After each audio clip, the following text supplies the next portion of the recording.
You are listening to DC On Screen. All right, welcome into DC On Screen. It's been a couple weeks now, and we did finally muster up 6 pages of content here to talk about. Yeah.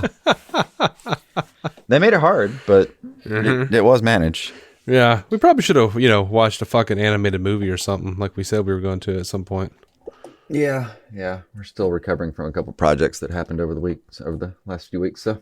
Last several weeks, yeah. And I'm sick of some, I don't know if it's a reaction to some medication. I don't know if I've got a sinus infection. I don't know what exactly is happening, but I don't feel good. So, sorry. Just clearing some buffers here while it's slow. But we finally got a Lanterns trailer. Yeah. And are you all over the place about it like the internet is? Yeah, well, look, here's the thing. I'm gonna go ahead and hit the share screen button in anticipation of us having a view with this little fella. There's gonna be, if you missed it somehow, there's gonna be a link in the show notes, but I trust Chris Mundy. It's the guy that did True Detective. I trust Damon Lindelof. I trust Tom King. There's no real reason for me to be like, I don't know, at odds with the trailer for real. No. And especially given that context, especially though. But I think a lot of the being at odds with it is that there's no context of like that pedigree. Yeah. I've seen a big push on the internet, a big pushback against this trailer because they're like, this is, these are characters. These comics are some of the most colorful comics. They're some of the most gorgeous, blah, blah, blah, cosmic, beauty of creation type shit. Big colors, big fight sequences. But and this is not that. Look at like the fourth result on the screen share. Like my suggested YouTube thing is a Lanterns trailer breakdown. Every detail and just the thumbnail is, where's the green? Right. I was just showing you real quick before I go ahead and block this channel. I'm all for saving money by doing something small and creative with big characters.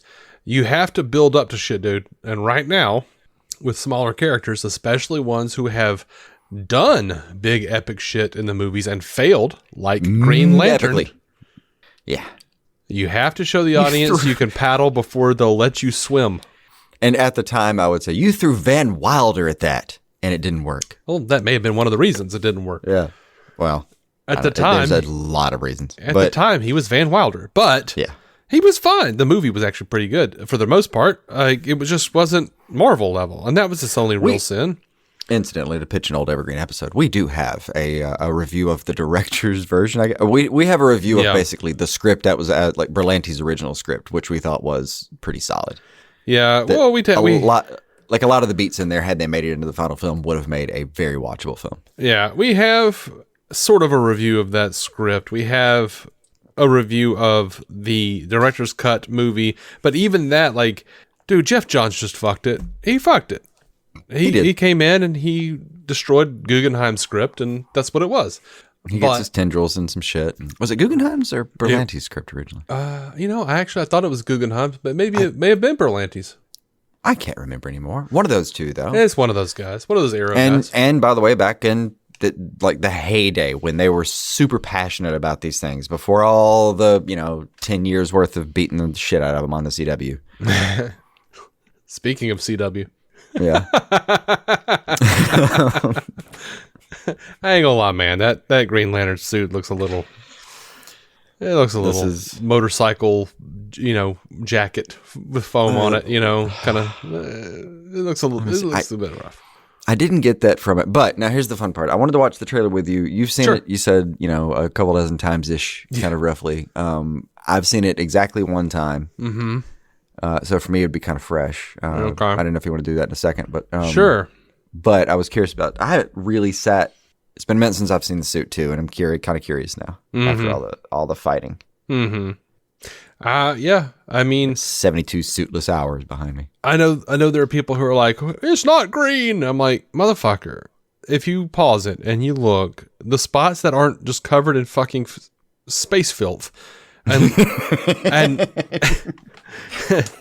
and blast cosmic mud and blast residue. Yeah, it's green. Like this is, it is as worn as he is. It is not a designed brown. It's in its brown right now. Mm-hmm. For the most part, was my takeaway from like that. I don't know, half a second or so. And if you really want to get down votes on Reddit or something, go ahead. I've seen a few people who were saying like, the fucking Ryan Reynolds suit looked better than this. Go, if you want to get down votes, go pop in and reply, the Ryan Reynolds suit didn't look bad in the first place.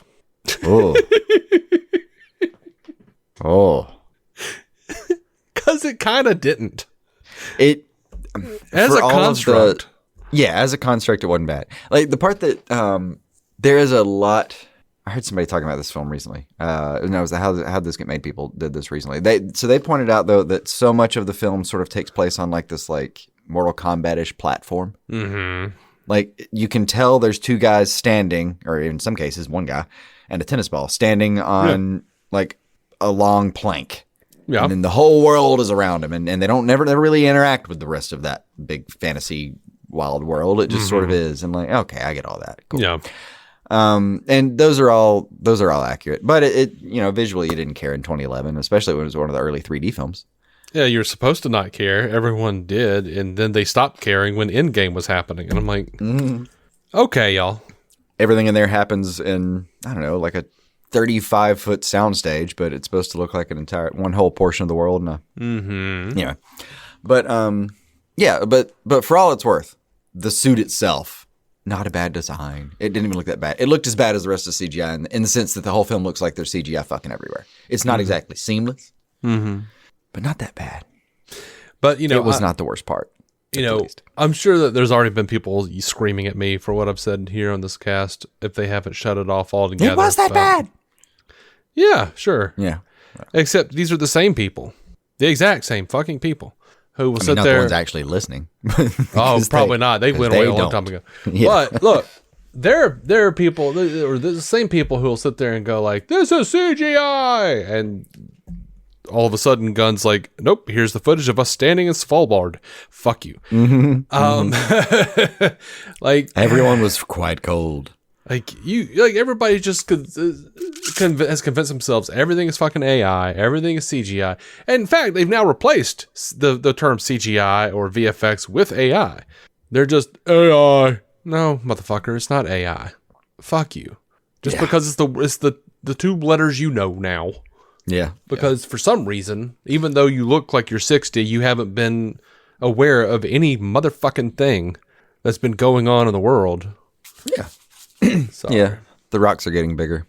the real estate rocks. Yeah. Anyway, what you want to do, man? You want to talk about this trailer? You want to try the trailer? Sure. I've got it pulled up. We can. All right, let's get into this greenless endeavor. There's screen. It's just muted.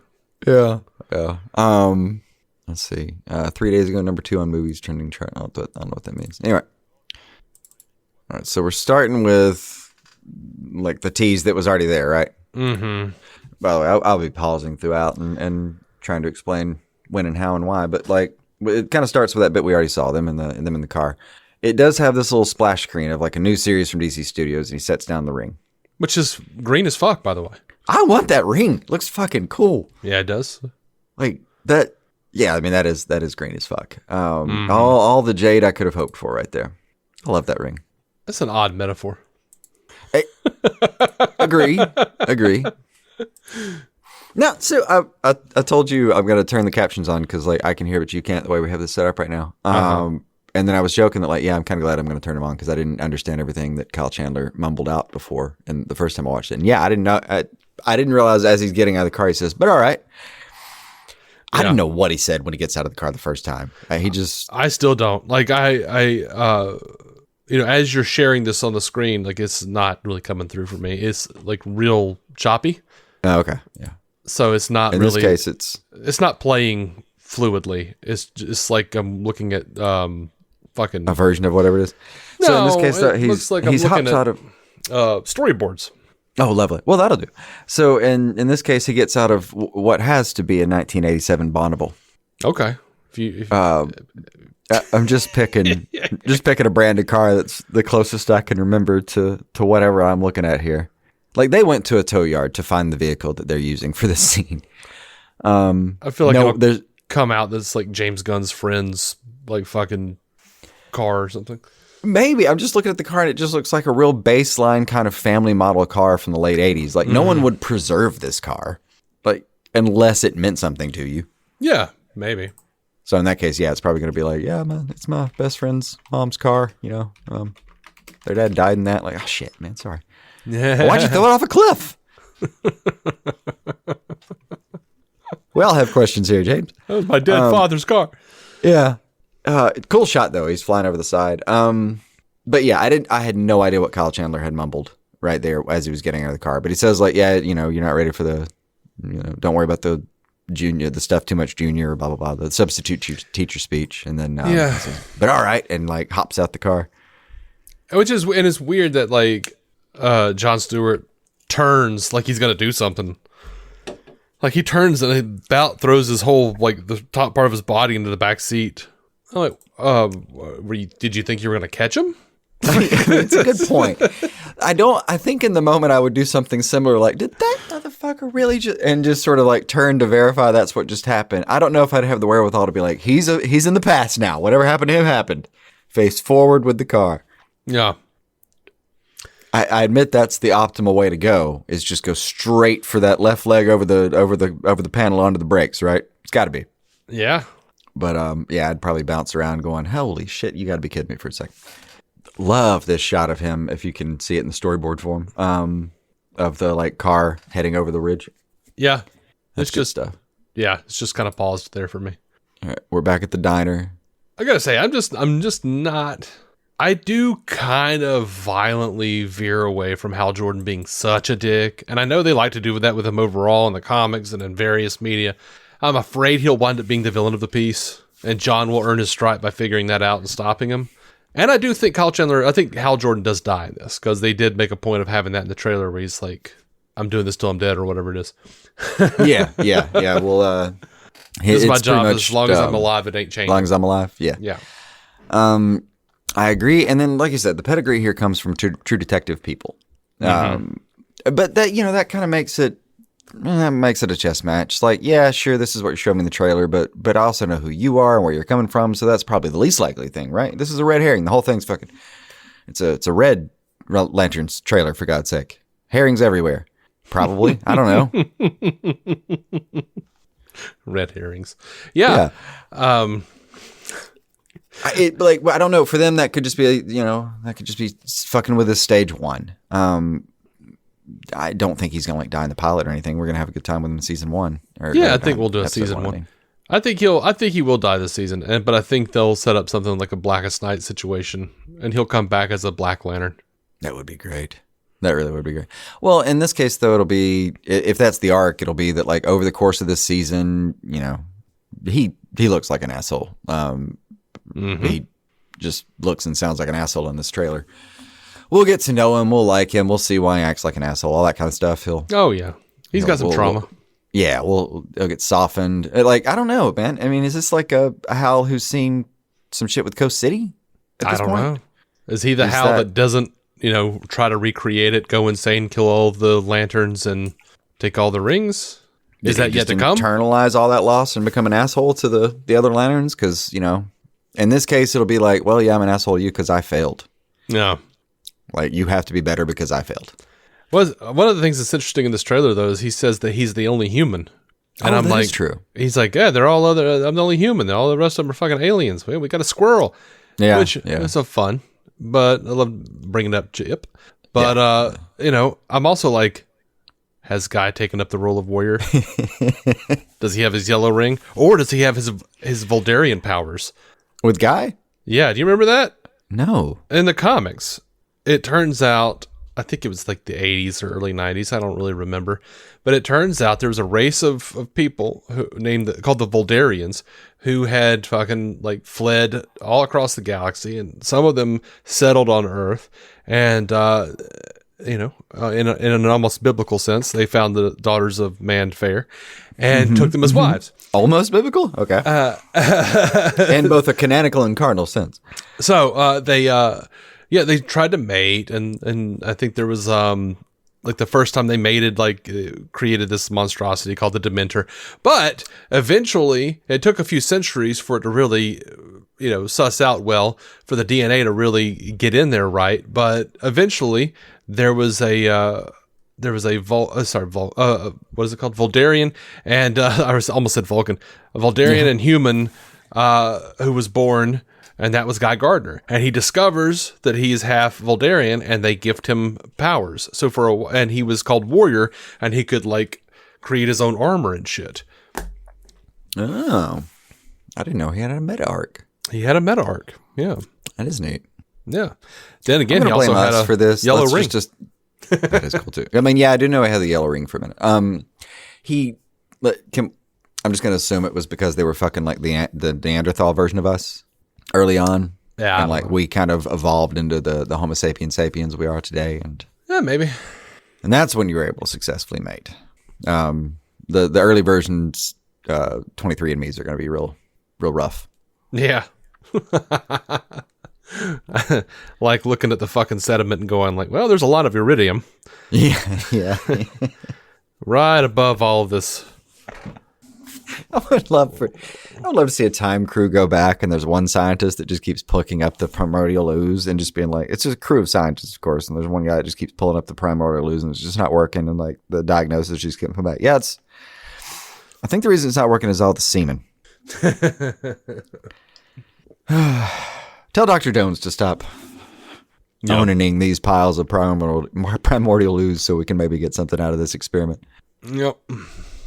The doc is gooning again. Mm-hmm. All right. That's how you start it, though, right? No. What else you got? If you want humans, you got to do the human thing in the pile. Oh. Let's see. All right. You're a big shot. No. All right. So we got kind of a bad guy here. Yeah, this lead gangster, the bald guy. Yeah. He was one of the main protagonists on Sci-Fi Channel's Invisible Man from 2000. As a character actor occasionally. Yeah. He was he was a lot of fun on that show. He was like super paranoid. Name is Bobby Hobbs on the show. He also got murdered by fucking Ben Affleck's Daredevil in that movie. Oh, yeah, that is where I've seen his face then. Mm-hmm. By the way, more breakfast. This is a breakfast only universe. Yeah. I had breakfast yesterday. I say that like that's not a normal thing for me. Yeah, but please go back to one of our 17 hours worth of Superman reviews over 3 or 4 episodes, and I've constantly ponder why the only thing eaten in that movie is breakfast. Because it's maybe the only meal worth having. Possibly. Metaphorically, it's a lot of fun. You can do a lot of things with that. It made sense with Guy Gardner, of course. Mm-hmm. Fruity Pebbles. Here, though, I just see someone was enjoying what looks to be an all-star breakfast before there's a body on the floor, and that looks like just a nice pile of red over there at the corner of that. Mm-hmm. We got a lady sheriff. This I was trying so hard not to say lady cop because it feels sexist somehow. I know. But that's all they told me about her right now is that she's just stay the fuck out of my town, and they gave a big one shot of just her being her. So that's all I got. Now this cracked me up. We immediately put him back at a football field. What was it? What was the show he was in? Friday Night Lights. Yeah. Sports show. Yeah. He was famously the coach of a high school football team. I hear amazing things about the show.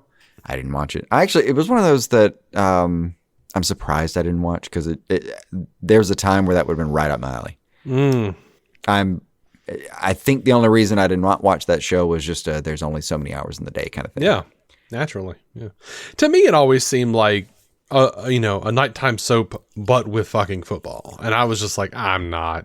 Yeah, but there was a time where I was, really into football, and that would have been a cool off-season sidebar. I was like, yeah, man, let's fill that gap in. And I think that's what they were going for. Show. Like, what if we do a nighttime soap, but for guys?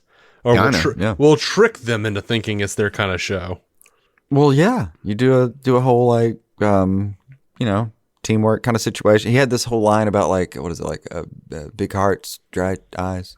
I don't know, something like that. He had a big quote that's it's a quote that gets bantied around these days. Because it's one of those that survived the show into the popular nomenclature, but it's a tearjerker line apparently. It's something he'd say like right before the game got started, like, all right guys, like big hearts, dry eyes, something, I don't fucking know, muddy cleats, I don't know what the fuck he was. I did not think cleats was where you were going with that. I'm certain it's not where they went with it. I think the first time I ran across that was on the John Oliver show. It's really been, the quote's out there. Okay. Oh, he's got the ring on in this thing. I didn't realize that. I like the sign hanging from this burnt out village to study the past. I was just seeing that too. That's great. Who's the M? Whose manor did we just blow up? I don't know. I'm sure if we looked up the cast and found out who they were playing. Well, somebody with the last name M is about to call their insurance company. Right. Yeah. All right. We're here. That is a green. We're at the Green Lantern. It's a dirty ass green. Yeah. It's dirty green. The middle parts appear to be, I don't know. I mean, like at very least this like inner, the most leather. I don't know how to fucking describe suits. Hey, there's definitely brown leather on this suit though, for sure. Real quick. So I had forgotten this. Garrett Dillahunt and Jason Ritter play William and Billy Macon, respectively. Macon. So Okay. I assume it's Macon. There's our M. And I thought I saw Garrett Dillahunt. Okay. Yeah. All right. And Jason Ritter. I didn't even recognize him. I didn't. I'll see him when he comes up this time.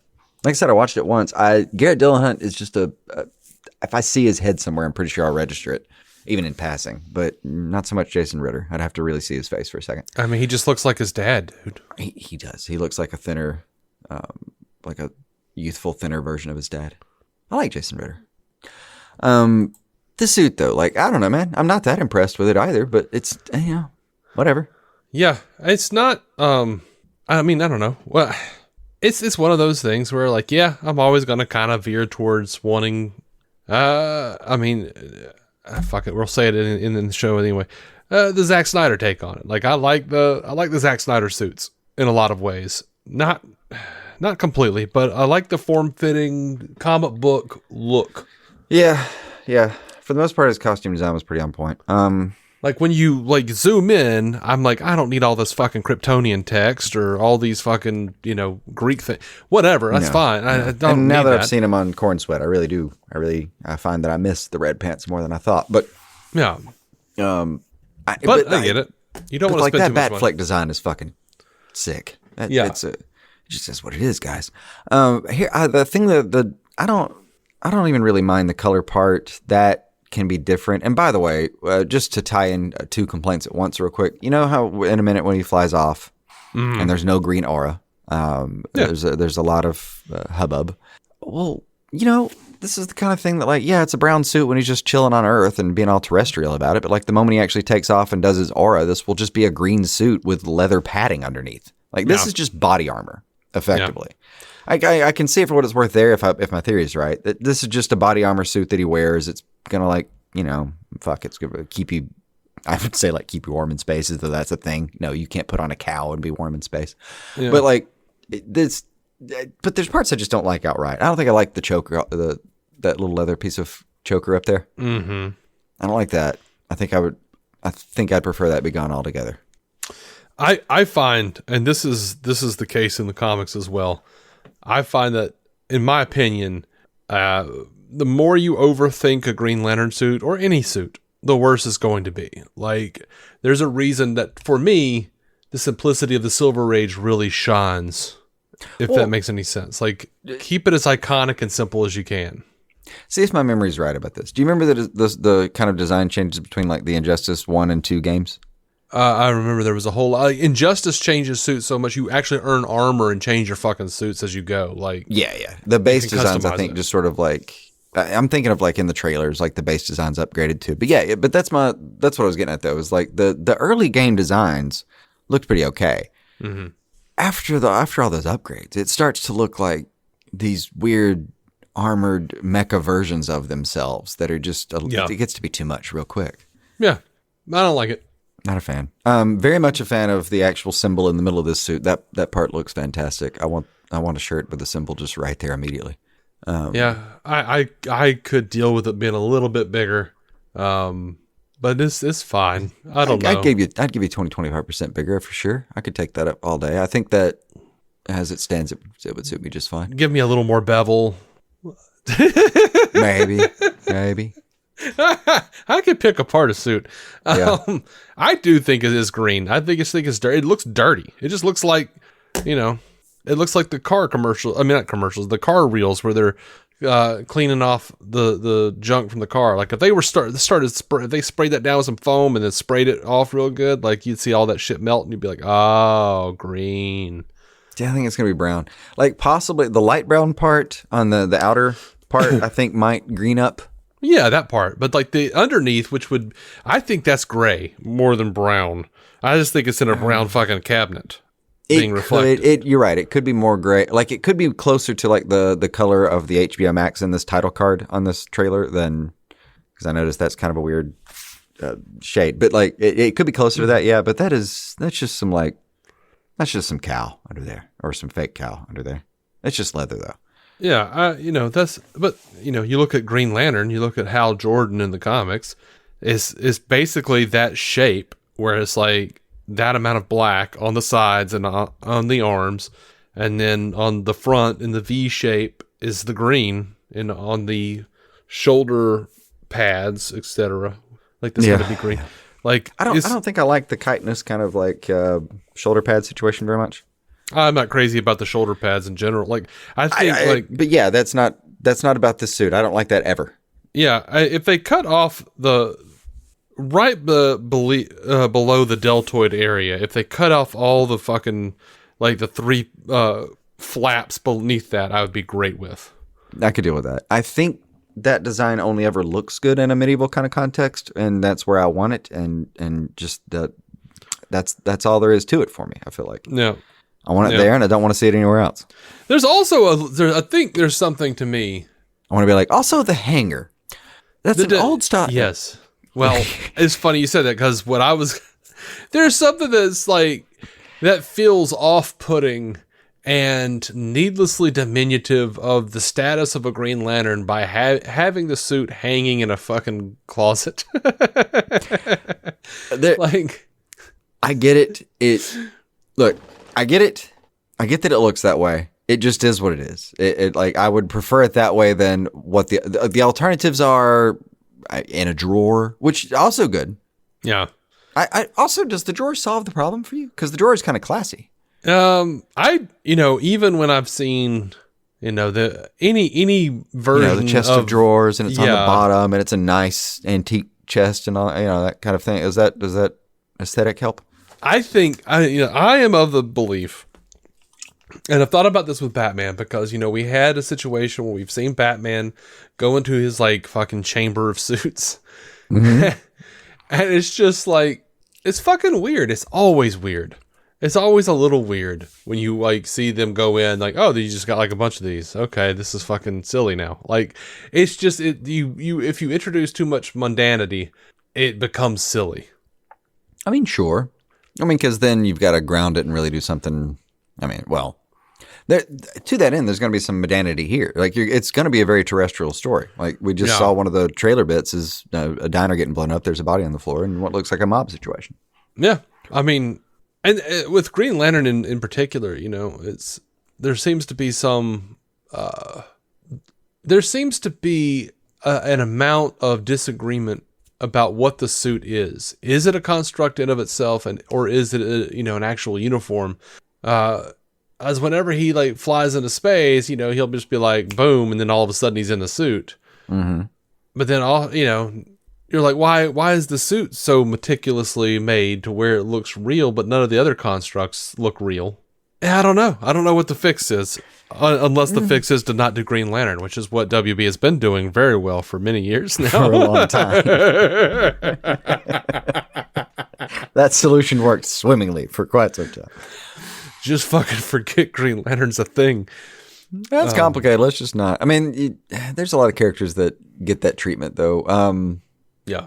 I mean, you can do that with the Flash easily. Like, I mean, just all of his effects are like the character's 90% special effects. That's too expensive. Let's just bail on it. It's like all of his suits in a ring. What the fuck are y'all talking about? Yeah, how are you supposed to pull that off? Like, well, I mean, I guess this guy's the same problem. Like the suit's in the ring. You just kind of put it on by imagining it. So yeah. That being said, yeah, this isn't the final form of the suit. It's going to do something if you orify it, but I don't know what that is exactly either. I mean, and I guess they could make the choice not to do that. Yeah, they could. By the way, this is killing me about the suit. One last complaint, I promise. Why is it like the leather on the outside of the actual symbol isn't like it's not inset? Like I want to go up to the suit and just sort of like smooth my hand over the leather and push it back a little bit over the symbol. Like it's not. Can you see it? No, I don't know what you're talking about. It's like right here. Yeah. You can see the leather sort of like vanish. It's as though the leather on one side of the symbol is above the symbol, on the other side is under the symbol, and it makes me just want to like go smooth the leather down over it, as though it's popped up a little bit. No, I can see the ring from the light on the other side of the leather. None of that looks off or untoward. No, it doesn't. Okay, so it's just not to me. It's just you. Okay. You're just stare at it a little bit longer. Maybe you'll go, oh. I'm actually gonna look at it in action and see if that. No, I'm not seeing it. That definitely looks. Yeah, off. I think it looks all right. I think it looks fine. Other than the fact that it just looks like a big coin that they shove down into a slot. Oh no, wait a minute. When you back it up, it looks like there's another Green Lantern suit inside of that bag. Yes, you see what I mean? Yeah. So he's just got like a whole bunch of them. Yeah. So. Someone color corrected. This is some like fucking talking about Zack Snyder. This is some cinema, some sepia tone shit. So that's another bit though. Is in this bag, there's a whole ass green symbol right here. With another bag, we can just go ahead and assume that the rest of these suits. Yeah. So all right. And by the way, that looks the same. It does. The suit in there looks the exact same. This one, I don't know. He's just gotten it out. He's got multiples of these. This is the one that was beaten up. If it was beaten up, that goes to my theory about the leather being off. I can't see it with the leather being not off. I'm going to have to stare at this a little bit longer. I'll do it in my own time, though. Yeah. Like, so people have said there's nothing Green Lantern-y, there's nothing action-y happening, but like, there's a whole bunch of shit blown up in this thing. We're seeing a lot of aftermath. A hotel blown up or a motel blown up so thoroughly that the sign just says moat. That was an asteroid outside of that farm or whatever that was, by the way. I mean, if that wasn't an asteroid, that was a swimming pool sized hole in the earth that just blew up outside of this dude's manor in the shot where we were talking about with the M gate and all that. Yeah, major damage. Now, all right, here's another thing. All right, to give him a little bit of credit on both sides for being an asshole here. That's a pretty aggressive thing to say to somebody. Job is to protect people, and we both know that I do that better than you. Yeah. Now, he may be right, and I suspect he probably is, given the course of how the show's going to go. But it's pretty aggressive. It's pretty aggressive from Jon Stewart to say to Hal Jordan. I feel like he's lost some people. He does. I do feel like John probably has the receipts and is saying it because if he gets the ring, he can save more people faster. But still, yeah. No, I'm assuming Hal has let some people die. So maybe Coast City has happened. Maybe it has, or you do get the sense. Maybe not Coast City. Maybe not something so specific and grand. But like it doesn't have to be the same version of events, Yeah, but he's lost a battle before, and like that's what we're getting at here, right? He's lost some people. Yeah, what I'm assuming. He's got some L's in that record. He's got blood in his ledger. Yeah. They're acting the fuck out of each other, though. It's fantastic. Yeah. There's old Garrett. Yeah. Oh, yeah. There's Garrett Dillahunt. Yeah, I mean, a lot of stuff is going on. A lot of stuff is blowing up. Fuckers jumping out of planes. I just don't know what I'm looking at. It's okay. There's Hal flying. Oh, and that's after the diner scene where the car situation. Because they're at the diner. Okay. I don't know why everybody's shocked. I'm pretty sure fucking Guy Gardner didn't have a green aura around him in Superman either. I don't think he did either, yeah. By the way, that was a whole ass actual in his hand lantern there for a second. Oh, absolutely. Yeah, I saw that shit. That is a. I don't know why he's wearing scrubs. It looks like scrubs. It does look like scrubs. Damn you. There we go. All right. There's the scrubs, which, God, he probably looks fantastic in. There's a ongoing trend that attractive men look more attractive in the scrubs. It's probably about right. Oh, that's weird. This lantern, though, here we got a proper lantern. I would like to see more of it. Looks sturdy. It looks sturdy. It looks more like a dildo than a fucking lantern, though. I mean, it's not a it's not shaped like the actual Green Lantern symbol. No, it's not. It is not going to be an old gaslight lantern, but I don't know. It's got like this. Yeah, it's got a metal ring around it that's probably got the actual symbol on there we plug into somewhere. Yeah, maybe. But yes, there are proper lanterns in the show. Yeah, there are. Oh, there it is. You and see it was just green. For a side. You see it just for a side. On the second, there's like a little the symbols on the side of that bar. Mm-hmm. Hey, motherfucker telling Hal Jordan, your time is up. Mm-hmm. I don't know. I mean, I think it looks cool for the most part. Like, it does look very, oh, there he is. Like, the last shot is him shooting that Green Lantern ring at dude in the cell or the interrogation room. Mm-hmm. That's going to be good. And I wondered, it's a construct. He can do a lot of things with it. Just kind of green blast the dude into that stack of papers over there. In the context, I kind of realized that, like, when he's talking about the other lanterns, he can kind of just be like taking Guy for granted in that, just be like the other planet's lanterns. Yeah. Like right after that scene, because I've seen a lot of pushback on that. People like, oh, they fucking broke continuity with Superman. I don't think so. No. Because, for all we know. I mean, I get that Guy's not explicitly stated, but also. Guy is also in the show. He is going to be in the show. Yeah, don't worry about the continuity. But also, I bet anything, that scene will continue for just a second, and Jon Stewart will be like, what about Guy? What about that Guy Gardner? He's like, I'd be better off with the fucking squirrel. Yeah. It'll be something derisive about Guy, like, I didn't even count him, or he's like, I meant him too, or something like that, like calling him an alien. It will not be kind to Guy. Yeah. If they do bring him up. Yeah. That would be fun, though. I actually would like to spend enough time with Guy, and this would be a great avenue for it. I would like to spend enough time with Guy to see him in kind of a quiet moment when just, those people that kind of overact, they act out like that all the time. When you see them privately, sometimes there's a moment where they're like, man, I just wish I wish I could get people to like me. Like, this is all just so I wish, this is all of this, all the annoying crap is just because I wish people liked me. Yeah. I don't know how to do that. I think we'll get something like that because, fucking Nathan Fillion said the Guy is not having a good time in this show. Good. It is, good. It's not, I can't remember exactly what he says. Let me look.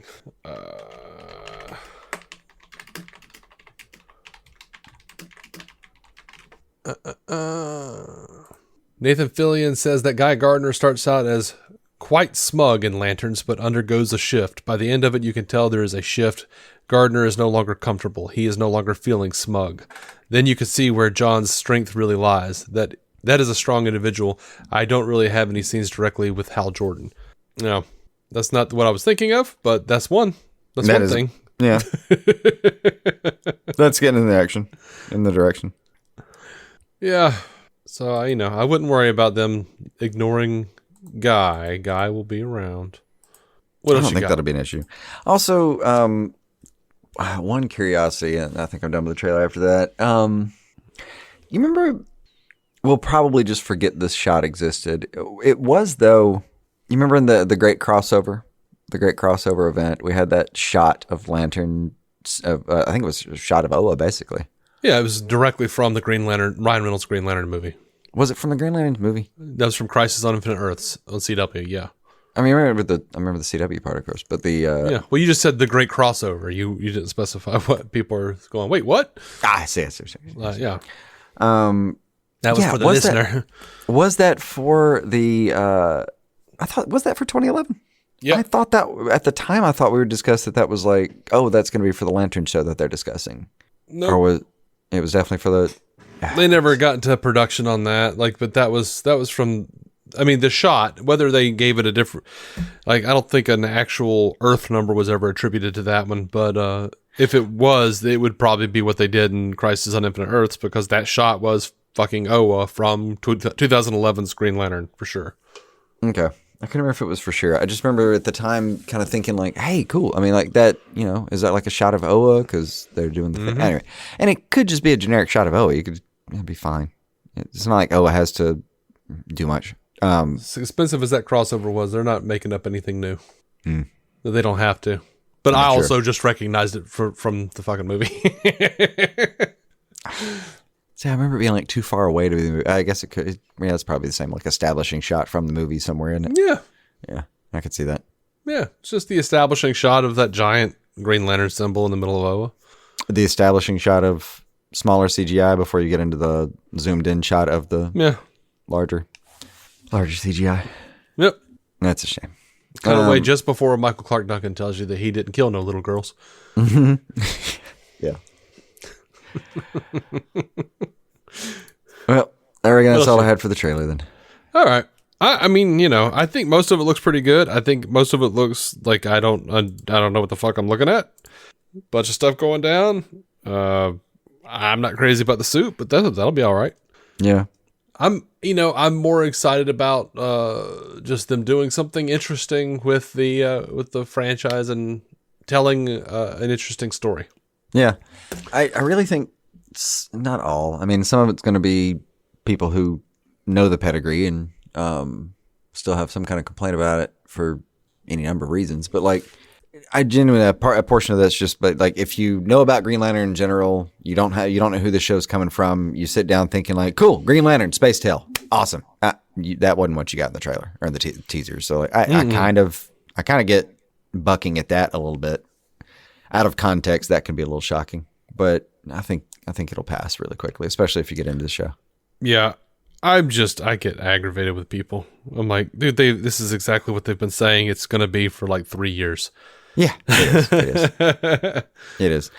In a casual sense, though, if all you know is the character and you just sat and watched that, I could see it. But it's hard. It's hard to find those people, though. I wonder how much there is a casual thing. Like anyone who bothers listening to this is well beyond the casual nature of these things. You know. I would imagine you were well aware of the Lanterns trailers or the idea of the kind of show they were building well before. Yeah. I imagine many people have watched True Detective and are excited. I heard amazing things. Never got around to that one though. Yeah. Again, only so much time, but only so much. Have you ever heard anyone say anything that wasn't just glowing about that fucking show? Yeah. Absolutely. I have not run across it. Oh, it's just, it sucked after season 1. Oh, it wasn't good until season 2. Oh, right. It sucked. It's, I have heard that. I have heard not as good as season 1 as a thing. Yeah, whatever comes out, it's shit. It's utter dog shit. Okay. Yeah, but it's sort of just a thing I hear about every once in a while. So when it rises to the surface in my world, it only gets there as True Detective season 1 is possibly the greatest season of television ever made. Yeah. Like that sentence somehow makes its way to me. Only, very tangentially related in terms of it's a premium show, premium television. But one show I've never heard any bad things about is Fargo. Same thing. That is just like, Jesus Christ. You'd think that Zeus himself laid an egg in front of the fucking White House or something. Like, I don't know. Yeah. Yeah. The marriage of the gods. Crushed it. No. Moving on to Man of Steel, I guess. I don't know. Not Man of Steel. Man of Tomorrow. Sorry. Sorry, Snyder fans. Sorry, Snyder fans. I got your hopes up there for just a second. Man of Tomorrow. I don't think the Snyder bots heard. Oh. So, just some kind of quick hits, I guess. There was a rumor there for a little while that Man of Tomorrow that had been retitled to Superman, Man of Tomorrow. Gunn says it has not been retitled. It's Man of Tomorrow. It's not just a Superman movie. Someone asked, does Superman believe in Santa? And Gunn says, no, he's an adult. I mean, and he legitimately has a job as a reporter. There came upon the DC culture front page articles. A swarm of but actuallys, because Santa is canon. He is real in the DC universe. Yeah, there's that, but only. Okay. My understanding of Santa being real in the DC universe is roughly this: Elseworldsy style, sure. Mm-hmm. As a wink of magical realism kind of joke episode, one-off in some series and episodes, kind of around Christmas time. Yeah, sure. Yes. Lobo was hired to kill him. There was a miniseries, I believe, and yes, he is technically canon to the DCU. But also, motherfuckers, just because he exists in the DCU doesn't mean, even if he does exist in the DCU, Superman doesn't have to believe in him. He doesn't have to know it's true until later. True. And if we want to get super meta with this, we could say that, like, no, he's an adult is also kind of a mislead because, like, yeah, no one believes in Santa except actually some people do believe in Santa. Actually, he's real, and even Superman doesn't really know he's actually real yet because he hadn't gotten to that part of the story. Eventually, we're going to find out that Santa's actually real. Even Superman doesn't know at this point. All right. Because he's an adult who wouldn't believe in some silly ass shit like that unless you actually put it in front of him, and we haven't gotten to that episode yet. Right. And I don't think they're in a position to be throwing money at, fucking Christmas special with Santa just yet. Right. I don't think we have the time to be wasting on that quite this moment. Who knows? The way Paramount has just apparently is just going to get fucking WB, whatever they want. But then again, I'm seeing a lot of people conjecting that Netflix bowed out so that Paramount would buy Warner Brothers, and then Netflix could turn around and buy it super cheap because there's no way Paramount can actually like fucking keep it up. Yeah, which is true. If you like, based on the financials of it, yeah, that looks likely. Based on the parts where the financials may not matter because you have enough people around you that they can keep throwing financials and changing financial systems so that they're in your favor and you don't actually have to lose control of things. That may not matter. But the best hope right now, just a quick sidebar about the entire fucking debacle, is the best hope right now is that, like, yeah, it'll probably go through. It may take some time if we're very lucky. And if we're very lucky after that, what won't take very much time is them realizing that they do not have enough to handle this and eventually just having to sell off the pieces in a few years. Yeah. I mean, that's kind of the best hope I've got right now. Larry doesn't have all the cash on hand he thought he did to do it. So who knows? There are a few things that aren't going to make this easy, but it is pretty close to a done fucking deal. Like, just go ahead and learn some helplessness as far as that goes. It'll help. Mm-hmm. Yep. And we don't know what that means for Gunn or the DC universe. No idea. So. No, not a clue. He's insulated himself well. I mean, look, you borderline seem to have signed a contract that says you have no public opinions if you're working on these films right now. Because if you just go scan through all their socials, they're not opining about any damn thing, to the point that it feels purposeful. Which God knows I don't blame them. So that will help, and the fact that it's its own pocket that is making money will help. Like the fact that they're basically not causing any trouble is a good thing. It again, best hopes right now is that keeps everyone under the radar. We make the couple of things that were already in production, and then maybe everything kind of falls apart before everything has any real effects on the little world that we would like to keep intact. That's where I've got all my hopes resting right now, is that some of this just passes in time for the glacial parts underneath not to be too affected. Yeah, pretty much. All right. I'll update you if I find anything more active to be hopeful about. Yep. Someone asked, there is, by the way, sorry, one quick thing. And I'm curious about this. On the 20th, March 20th, there's like a shareholder meeting. I am curious about that because I just want to hear what they'll say. I actually get to go to that because I have one whole share just so I can do stuff like this. Just so I get to see like when they vote on stuff and like what the board recommendations are. But yeah, I'm gonna try to listen to that just to be like, all right, what are you trying to sell me? I'm just curious about how this is gonna go down. Yeah, I'm curious. Yeah, but for the most part, it is what it looks like, guys. All right. Someone asked Gunn, do you ever have to do rewrites based on conversations with the actors after sending them the script? And Gunn says, have to do? No. Have I done them to make the script better? Yes. Sometimes for sure. Is Man of Tomorrow shooting in a few weeks? Now, this was a few days ago. He says, by a strict definition of few? No.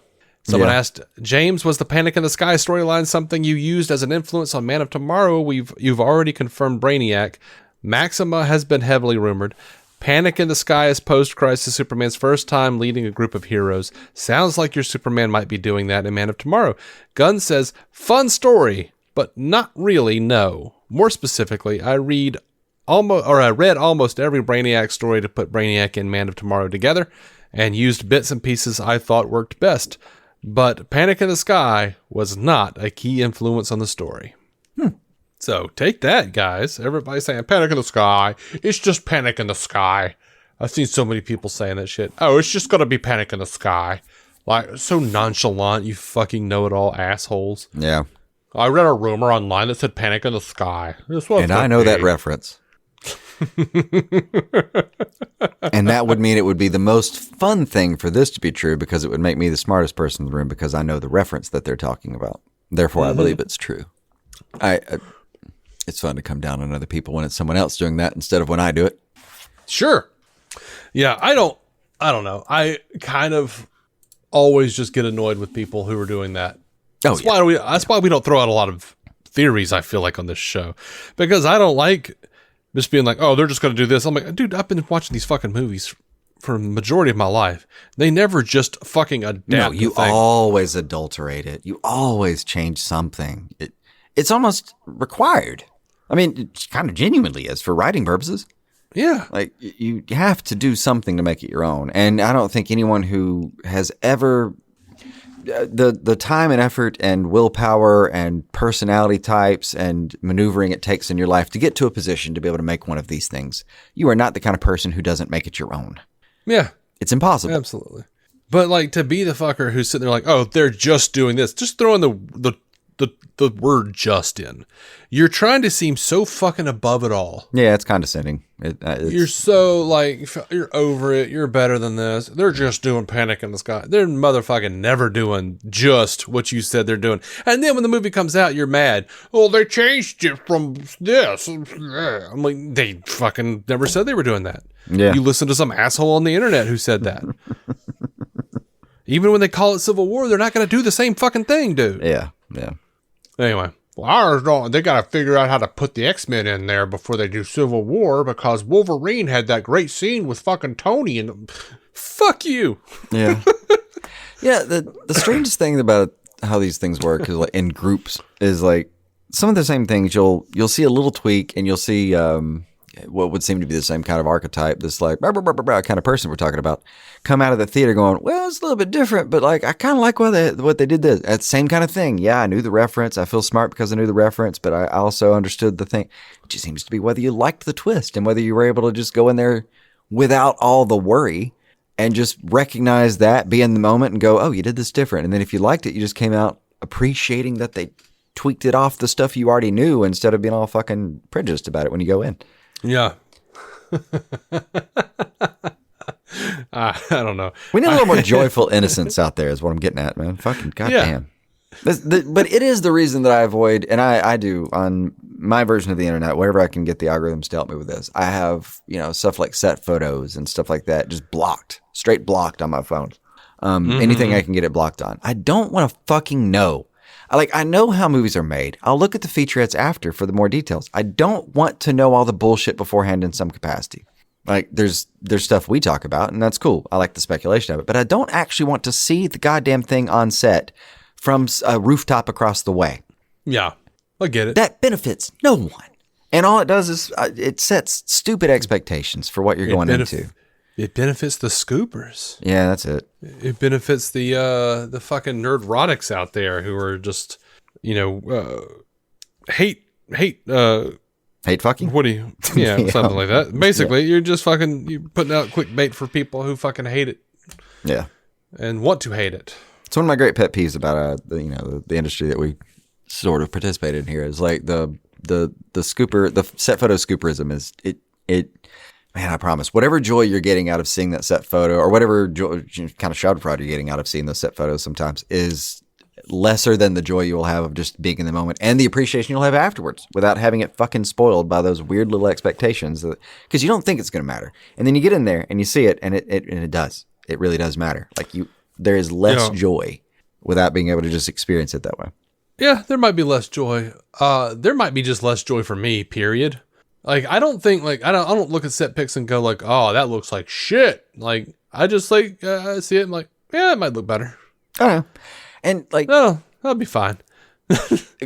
So the thing is, like, but mostly when I see set pics, I'm like, yep, that looks like fucking superheroes fighting in a fucking street. Yeah. I think there's like, depending on your personality type, how you compartmentalize and how you process kind of things. I think like for some people, this might be like, it softens the edge 2%, you know, no huge deal. But for other people, it's like fucking 30% of the joy off the top. Yeah.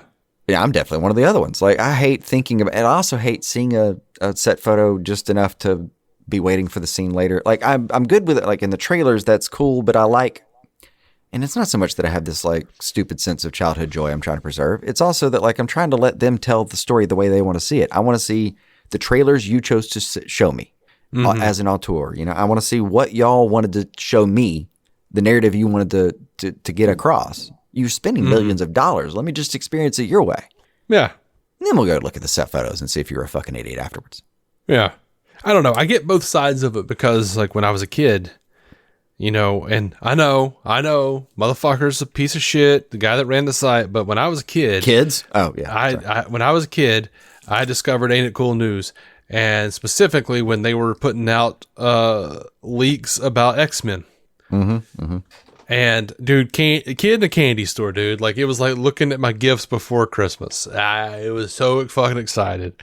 And just like looking at all the set pictures, all the fucking like costume drops, and I was just like, that doesn't look good. Fuck that. But also, it's an X-Men movie, so I'm gonna, you know, just grab life by the horns here. Yeah.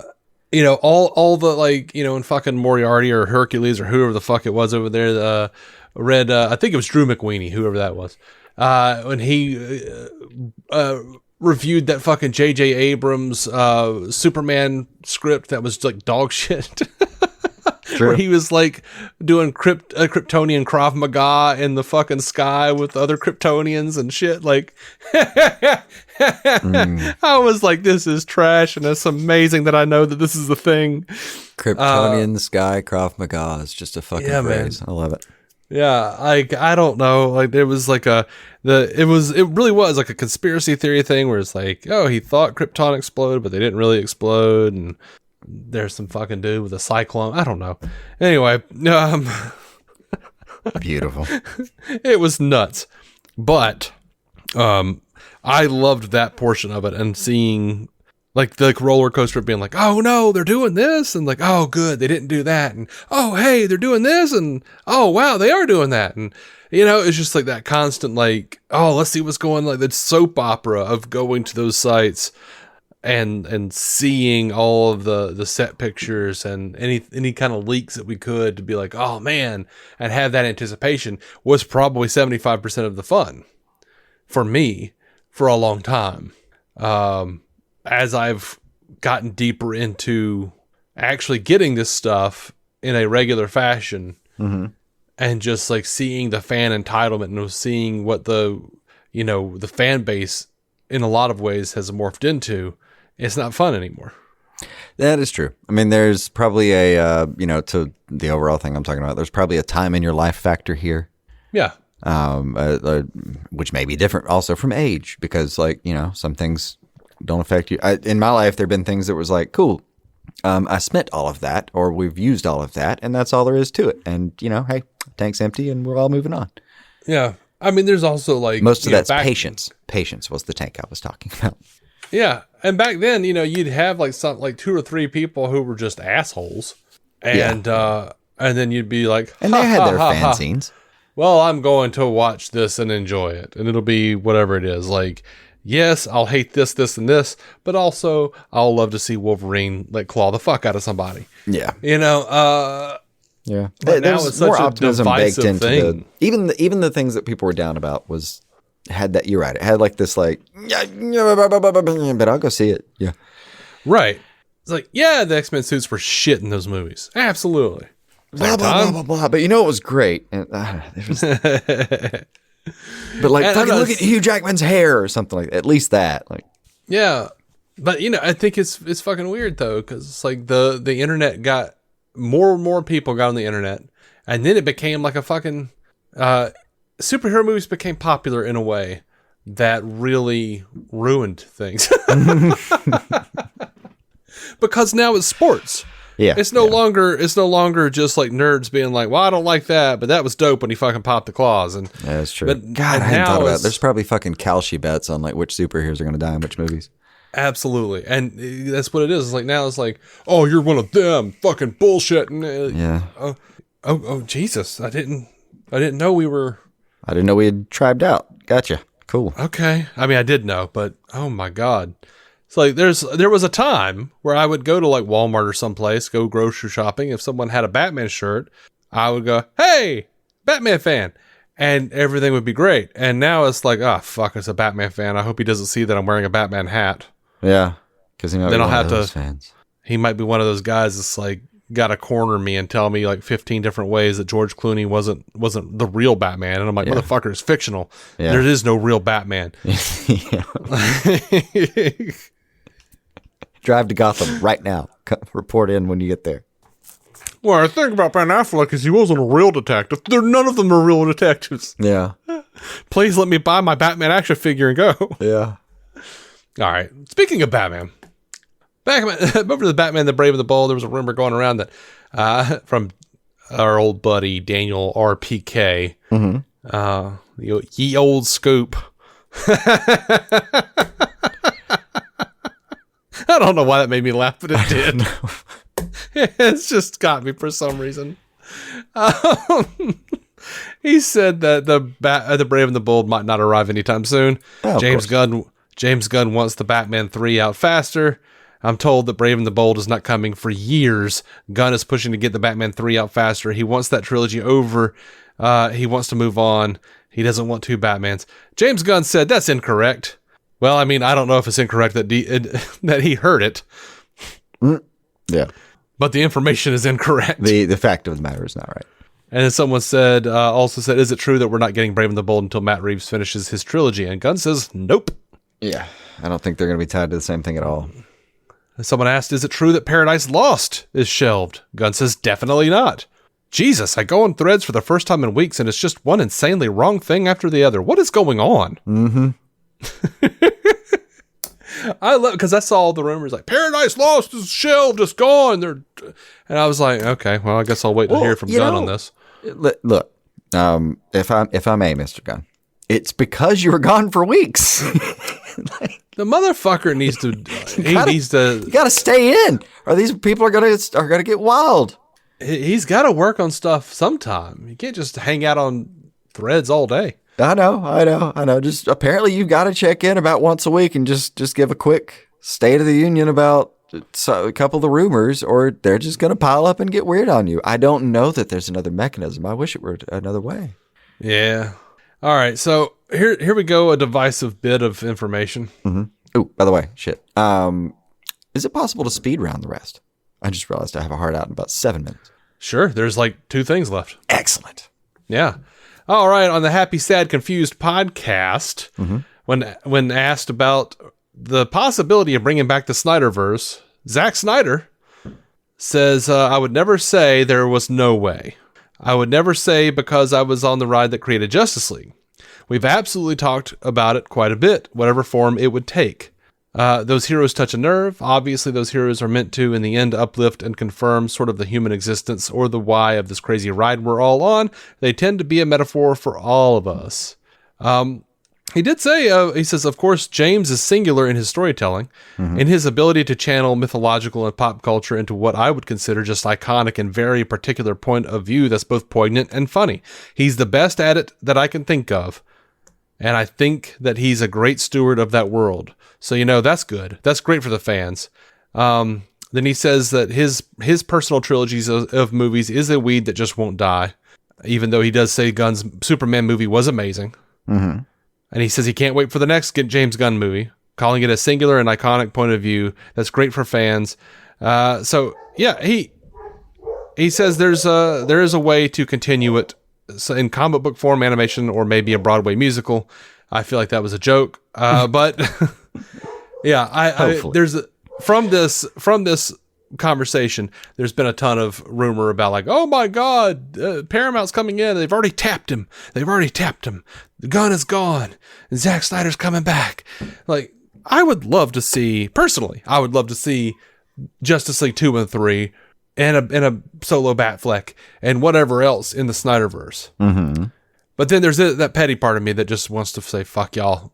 You're never going to get it. But yeah. But at the same time, here's the thing, and I'm going to be fair. I'm going to be real fair to the Snyder fans here. We were there supportive of Zack all those years while everyone who's enjoying James Gunn's Superman movie, or so many, not everyone, so many were saying like, oh, fuck him, and it's not Christopher Reeve, and blah, blah. I don't like any of this shit. Yeah. I don't like I said, I fucking hate, in large part, the Christopher Nolan Batman movies. I've still got like at least 4 or 5 of the 6, I don't even know, fucking Christian Bale action figures. I've got a few Heath Ledger Jokers. Yeah. I've got a Morgan Freeman, Lucius Fox staring right at me right now. Yeah. From Judging a Nolan cowl. Yeah. I fucking yeah. Like, I love even the worst versions of these things. There's still nice things built into all of them. But, I've got like a huge shelf that's just Snyder stuff. Yeah. There's parts of the rest of that I'd like to see. I would like to, by the way, what's left of the Snyder fans are, the misbehaving pieces of shit, the couple of them that are human, and then a bunch of bots. Like, legitimately, a lot of the Snyder discourse you see these days is just bots. Don't argue with them. Don't engage. It's not worth your time. It's just become a weird pocket where they know there's enough to play into. So that pocket I'd like to not reward. But I think there's a ton of people that were a little bit more like us that sort of like, as the ship was sinking, saluted it and said, all right, well, it was fun while it lasted. We liked what we liked, and, we'll see you around sometime. And those people, I'd love to see even an animated version of this retold. Absolutely. Not retold, or finished. Yeah. I'm down. I don't want it to replace the Gunn stuff. I'm enjoying what that DCU is. I'd like to see some fucking closure. It's one of the things I liked about the fucking Crisis on Infinite Earths thing in general is like so many of these DC universes that we got never fucking got an ending. Yeah. So, I think Red Skies and it being obliterated out of fucking existence by the Anti-Monitor is a better ending than no ending.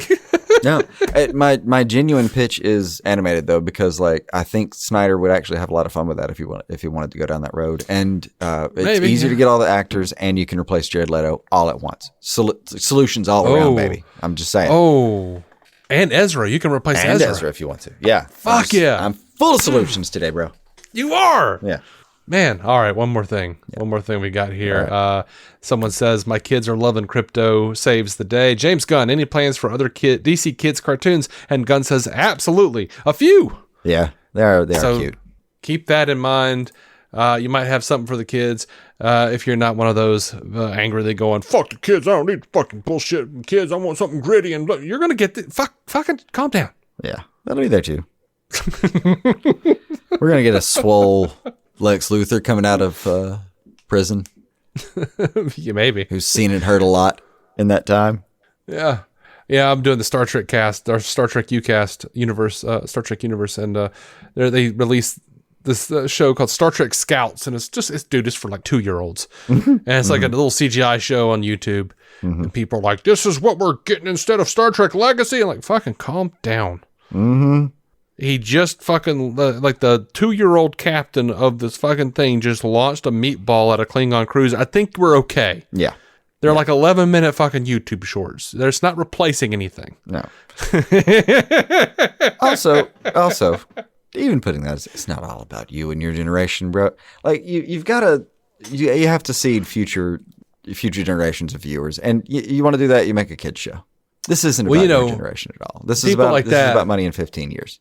People like that are like, well, when I was that age, I was watching real Star Trek, and I feel like I'm smarter for it. That's why kids these days are stupid, because they're watching bullshit. And those shows are still available, and your parents are more than welcome to latchkey you and let you watch that as well, or watch it with you. That is all still available. But there is also another avenue called kids shows, because we live in a big world that's not a fucking zero-sum game, you dick. And then there's me, the 42-year-old sitting here watching Scouts and going, he shot a meatball at a Klingon ship. Sounds great. Yeah. Or whatever the fuck it was. Yeah. I'm like, this is stupid. But okay, I'm kind of liking it. I'm going to show my nephews this shit. Yeah. All right. I think that does it for us. I hope y'all had a good time. I had a good time. Did you have a good time, Jason? Had a great time. Awesome. Well, you always got to outdo me. You had a great time. I just had a good time. The verdant episode. The pastures. Okay. I think this episode will be called Not Enough Green. Yeah. Did you see the fucking thing? I think I sent you that from people. Like HBO sent that. Oh, the basket. The shot of the fry basket. Yeah, in the background. Yeah, there's the grain right there. I don't understand. Beautiful. Which is funny because it was. Go ahead. It was the same shade of green that the Green Lantern was in the old 1997 Justice League of America made-for-TV movie / pilot. Yeah, 90s neon. That is the color of that costume. The basket that they showed. Well, it wasn't the neon, not proper neon. Almost, it was a 90s green that just it was like a bluish green. Yeah, it was bad. I need to get a hold of that too. I can hear elementary school bells when I see certain colors. I smell boxes. That's also true. You know how you walk into an elementary school and you just smell boxes. It just smells like some mixture of like cardboard box and crayon. That is it. I've never tried to pin down the identifying factor. It just smells like school. But yeah, boxes and crayons is a great start. Yeah, it's like an out of body experience, like fucking Pete Townsend above the plane. You know boxes, what I mean? Crayon, old lady. Yeah. Some combination. It's like, it smells like Ginete and foundation. Yeah. All right. It smells like perms. All right, y'all. Until next time, keep some DC on your screen. Bye.